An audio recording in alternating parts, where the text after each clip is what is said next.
I want to present, when we talk about interreligious dialogue, interreligious and cultural dialogue, especially here in Holy Land and Jerusalem, we have plenty, as David said, plenty of opportunities to talk about. I want to start from my personal experience. I want to talk, first of all, about two aspects, personal experience and then institutional experience, since I have both.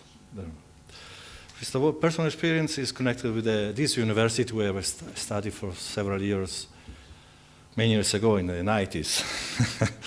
I studied Bible in the Hug Lemikra, in the Bible department in the 90s. First of all, I'm living here since 27 years of presence here in Jerusalem. I'm coming from a small village in North Italy, very Catholic village at that time, now not anymore, but at that time we are still very Catholic. I was Catholic even before borning. I mean, all the environment was very Catholic. I grew up in a very Catholic context. I was in a minor seminary and so on. I was with the Franciscans. Then I was sent, immediately after my ordination here in Jerusalem, 27 years ago, I was in the monasteries, studied Bible. I had my first contact with non-Catholic, non-Christians was just on the street of Jerusalem, but nothing more than that. But in 1993, my superior decided that I have to continue my studies at Hebrew University. Just here was my first exposure to a non-Catholic, non-Christian environment. Of course, when my classmates, they were all religious, obviously, who studied Bible, not Jewish religious. And after the first weeks of just to get to know each other, our discussion obviously was about what? About faith. It was very interesting and challenging. It was fascinating and difficult at the same time. Fascinating because what is wonderful to talk about faith. No? Difficult because it was the first time I was not used to their questions. I was used to talk about my faith with Catholics, where everything was clear. You know that Jesus is born in Bethlehem, died in Jerusalem, and risen again. This is normal, no? So when others, non-Catholic, non-Christians, but out of friendship, not too challenging, ask you why, what does it mean, and so on, out of sudden you discover that you are not ready to answer.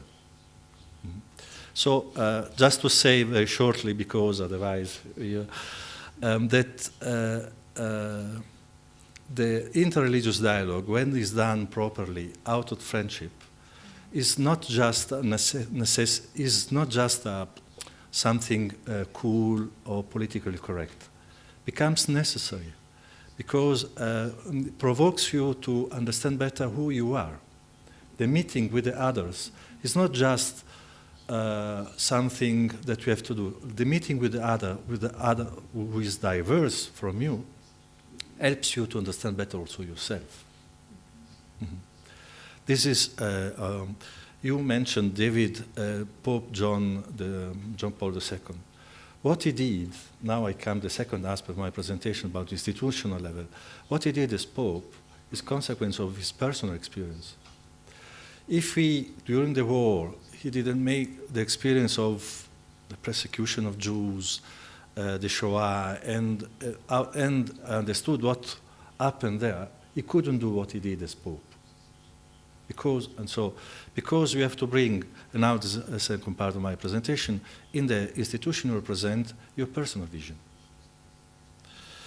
Now, institutional aspect here is quite complicated, especially here in Jerusalem. I was, as I said, 12 years custos, head of the Franciscans here in Holy Land, in all Middle East. The Franciscans, they have an important role here. Now I'm the bishop of Jerusalem, Jordan, Palestinian Authority, and Cyprus. Quite diverse societies. And as head of an institution, you have to deal on personal level, it works perfectly. Institutional level, you have to take in consideration other dynamics that make everything more complicated. First of all, social element.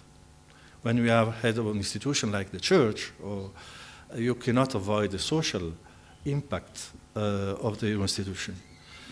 And then the political context. Political means external, the political of the society, but also internal. Every institution has its own internal policies, internal politics, groups, movements, agreement, disagreement, and so on.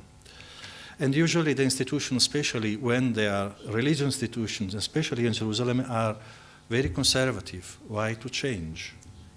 Why?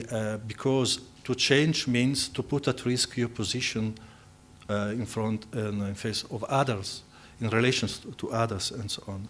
So when you are at head of the institutions, you have to take all these situations into consideration. But at the same time, you cannot just depend on this situation. Things don't change by themselves. Things change if you want them to change. So the leadership should bring the personal vision into the vision institutions. But here also is the difficulty. You have to respect the dynamic of the institution you represent, the times, the opinions. You cannot just impose your vision. You have to transmit your vision to the others. This takes time, dialogue, sometimes also decisions. For sure, you have to push. And you have also to take into consideration the concern, the preoccupations, the fears that all the changes bring with you. I mean, I give you an example with intra-Christian. We finish this year the restoration of the tomb, the Holy Tomb of the Holy Sepulchre, just to remain in a simple, quite apparently simple context. This has been done after 70 years of dialogue, 7-0. 47, 2017. Why was possible? It was possible because at the end we decided we have to compromise. Compromise means I'm ready to lose something on condition that this is achieved. And this, I can assure, because I signed that agreement, the most difficult part was not with the other churches, but within my institution. Because why we should surrender? Why? Yeah. Who takes the responsibility? Our fathers, they fought for this, now you sell this for free. Why? So this, just a small example, you can draw this to a higher level between the different institutions and so on. So, both these aspects are necessary. The personal aspect, the personal experience is necessary to bring this experience to the institution. And also, you have to work. The institutions remain, are important. I'm not against them, because I represent now that. But it takes longer. But when it's done, it's achieved forever. So, and you have to work patiently to build these relations. Now, here in our reality, our day, especially here in Jerusalem and the Middle East, I mean, it's very difficult to talk about dialogue. We Christians are 1% of whole population, very small numbers. And like all the minorities, we are the complex of minority that all are against us. Okay?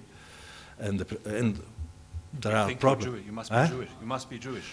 Okay, we are your students, but became better than you now, more. Anyway, so all the world is against us, persecutions and discriminations and so on. It doesn't matter if it is true or not. This is the perception. You have to deal with this. Yeah. And so you have to work, and when we talk about dialogue, you go to do this business of dialogue that doesn't affect our life because our life remains as it is. You cannot not to take in consideration all these fears and situations, but at the same time to bring there also a different way of thinking. 2 minutes. So I conclude now, and where we have to work now is work on the territory, on the people in the small communities, where the big politic is not involved. I will give you some examples. In Jericho, we have about few hundred Christians and thousands of Muslims, obviously. Now, the parish priest of Jericho and the imam of Jericho, now, they are very good friends, and this has a positive influence on all the city of Jericho. They have common activity, social activity for the poor, and so on.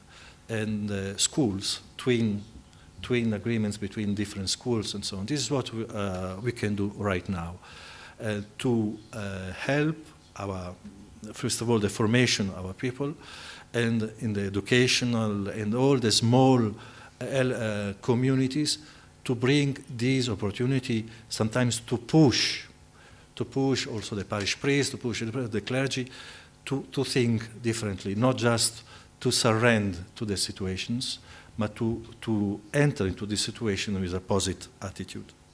So, and conclude, as I said, things don't change by themselves. We need personal vision. We need also to work at the institutional level, which is quite more difficult, but this is important. You need to have a goal. You know where to go. It's important to know where to go. To have the patience to build this vision little by little with your people. Waiting. Be able to wait for them to understand.